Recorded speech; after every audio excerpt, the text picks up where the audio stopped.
Okay. Good morning, all of you. In last lecture, we discussed about the chapter number 3, oral communications, the meaning and principles of the oral communications. And now, today we have learned about the advantages of oral communication. Let us see. The first one is time saving. And what is the meaning of time saving in advantages? Compared to written communications, oral communication is time saving face to face discussions. આપણે શું જોવાનું છે કે ભાઈ એના ફાયદા શું બોલવાથી, બરાબર બોલવાથી. તો કે શું ફાયદા? તો કે જ્યારે કોઈ વસ્તુ લીગલી થતી હોય, અર્જન્સી થતી હોય, બરાબર, ત્યારે આપણને મીડિયમ ચૂઝ કરવાનું કહીએ તો આપણે લેંગ્વેજ રિટર્ન ચૂઝ કરી છીએ કે ઓરલી ચૂઝ કરી છીએ. ઓકે, હવે ટાઈમ સેવિંગની વસ્તુ આવે તો કઈ રીતે ટાઈમ સેવ થાય છે? તો કે હું તમને ઓરલી અત્યારે કહી દઉં. જો હું વસ્તુ તમને લખીને સમજાવું ને તો કંઈ મિનિંગ રહેતો નથી, પણ હું જ્યારે જે ટાઈમ સેવિંગ હું એટલે તમને અત્યારે બોલીને સમજાવું છું. લખવામાં શું થશે? પેન જોશે, બુક જોશે, અથવા તો હું પીપીટી પ્રેઝન્ટેશન આપું છું તો લેપટોપ જોશે.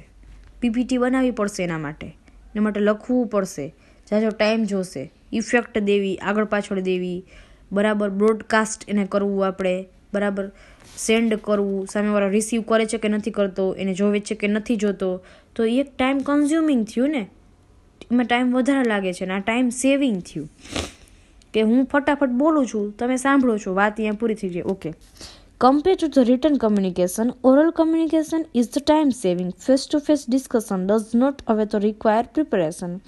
It is a natural and immediate. A natural and immediate છે, બરાબર. Preparing the draft is a time-consuming process.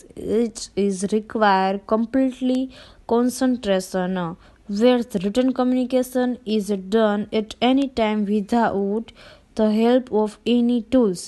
Written message pass through several stages such as rough help of any tools. Okay, written message passes through several stages such as rough drafting, typing, signing, બરાબર, બધી જ વસ્તુ જોઈએ written communication અંદર.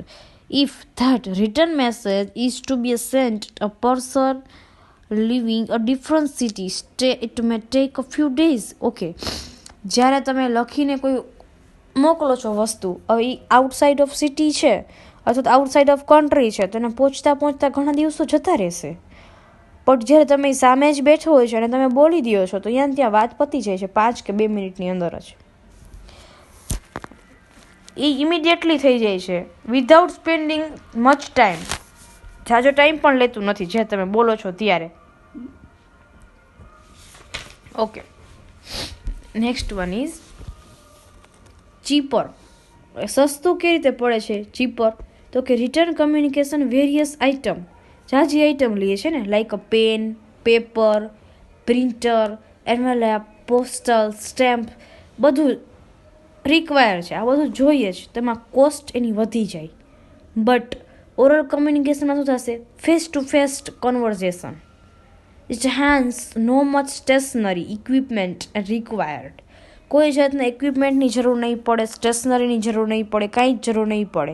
In a modern time phone or video calling conference is used, but it is still convenient to cheaper compared to use of stationery and traditional mailing.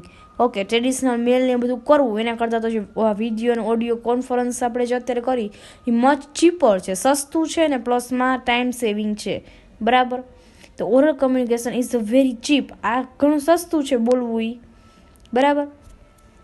Okay, next easier to understand. હવે easily સમજાઈ જાય છે આ બોલી. કેવી રીતે? તો કે the ability to understand is one of the fundamental principle of the communications. Looking at the listener, body language and tone, the speaker can understand the communication is the better way. Okay, આપણી સામે કોઈ વ્યક્તિ બોલતો હોય, હવે કદાચ કોઈ વ્યક્તિ મૂંગો હોય ને, મ્યુટ, બરાબર, એ આપણને ઈશારાથી સમજાવે ને, આપણી સામે ઊભો હોય તો આપણે સમજી જઈએ કે શું કહેવા માગે છે. ઇટ મીન્સ એક્સપ્રેશનથી માણસ સમજે છે કે સામેવાળો શું કહેવા માગે છે. મતલબ ઇઝી સમજાઈ જાય છે, પ્લસ એની ઇફેક્ટ સારી પડે છે અને મગજમાં ફટાફટ ઉતરી જાય છે. ઓકે.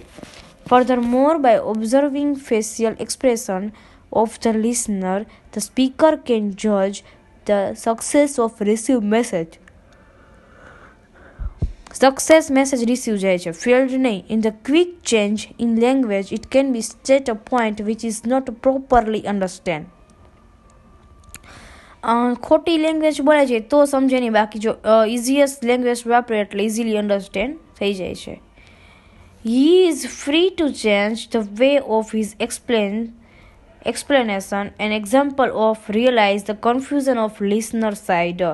કદાચ માનો કે જ્યારે એ બોલે છે, સ્પીક આપે છે બરાબર, અને કાંઈ કન્ફ્યુઝન ક્રિએટ થયું તો ત્યારે એ એક્સપ્લેનેશન માગી લે છે કે મને આનું એક્સપ્લેનેશન આપો, તમે શું કહેવા માગો છો. તો ત્યારે ઇઝીલી અન્ડરસ્ટેન્ડ થઈ જાય છે. મતલબ ઇઝીયર ટુ અન્ડરસ્ટેન્ડ, તરત તાત્કાલિક સમજાઈ જાય છે. ઓકે. Effective medium. હવે ઇફેક્ટિવ મીડિયમ કઈ રીતે સાબિત થાય છે બરાબર, તો હું એક જ એક્ઝામ્પલ દઉં કે કોઈ ઇન્ટરવ્યૂ દેવા આપણી સામે આવે વ્યક્તિ, બોલે છે કંપનીમાં આવવા માટે સારું બોલે છે, હું આમ કરીશ, હું તેમ કરીશ, પોતાની ડિગ્રી પણ ખોટી બતાવે, મને આટલો એક્સપિરિયન્સ છે, પણ તમે એની આંખમાં જોશે ને, આઈ ટુ આઈ કોન્ટેક્ટ આવશે ને, તે વ્યક્તિ કેટલો ડરે છે બરાબર, તો કેટલું છે, તો એના ઉપરથી તરત આઈ કોન્ટેક્ટથી એને ખબર પડી જશે બરાબર. પોલીસવાળા રિમાઇન્ડ ઉપર લઈએ તો એના ઉપરથી તરત એને ખબર પડી જાય છે કે આ વ્યક્તિ કેટલો ખોટો છે બરાબર, પોલાઇટનેસ કેટલી છે, એની સચ્ચાઈ કેટલી છે એનામાં બરાબર. Okay.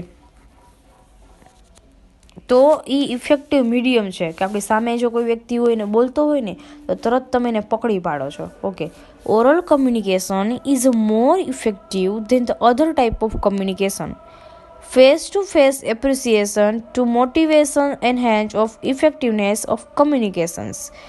The orator would utilize the all linguistics, technical and paralinguistic element of the maximum outcome of his speech. Okay, oral communication is the perfect one of the expression different mood or nature of communications. આમાં તમને ખબર પડી જશે કે એનો mood કેવો છે, એનો નેચર કેવો છે, એ તમને ખબર પડી જશે એના એક્સપ્રેશન ઉપરથી. કોઈ બદમાશ હોય તો એના એક્સપ્રેશન અલગ થતા હોય, કોઈ શાંત વ્યક્તિ હોય તો એના એક્સપ્રેશન અલગ હોય, કોઈ સ્માઇલી વ્યક્તિ હોય તો કન્ટિન્યુ સ્માઇલ દઈને જ વાત કરે, તો એનો નેચર આપણને ખબર પડશે અને મૂડી ખબર પડી જશે કેવો છે એ. Okay. Just with the change of the tone and farce, excuse me, it meaning expression change. Excuse me બોલો તમે, excuse me ઈગોથી બોલો છો, excuse me સ્માઇલથી બોલો છો. મતલબ કઈ રીતે તમે એક્સક્યુઝ મી બોલો છો એના ઉપર ડિપેન્ડ કરે છે, પણ તમે એની સામે ઊભા હશો ને તો તમને ખબર પડશે કે આ વ્યક્તિ એક્સપ્રેશન કેવા કરે છે. મતલબ બોલીને ઓરલી ખબર પડી જાય છે આપણને. ઓકે. અને કમ્યુનિકેશન નેચર કેવા છે તો કે રિક્વેસ્ટ કરે, ઓર્ડર કરે બરાબર, ક્વેશ્ચન કરે, સ્ટેટ ઇન્ફોર્મ કરે અથવા સજેશન કરે. આટલા આપણા ઇફેક્ટિવ ટૂલ છે. Okay. Next one is easy to measure effect. તમે એને મેઝર કરી શકો છો. કઈ રીતે મેઝર કરી શકો છો? Through the effect communication can not be a measure. Written communication હોય એ મેઝર ના થાય, but we can have some idea about the oral communications. The attention listening word. કોઈ તમે સ્પીચ દેતા હોય, કન્ટિન્યુ કોઈને સાંભળે, મતલબ આઈ ટુ આઈ કોન્ટેક્ટ કરે તમારી સાથે, કોઈની ઇન્ક્વાયરી કરવી હોય તો the listener can give some tentative ideas about the effect communications.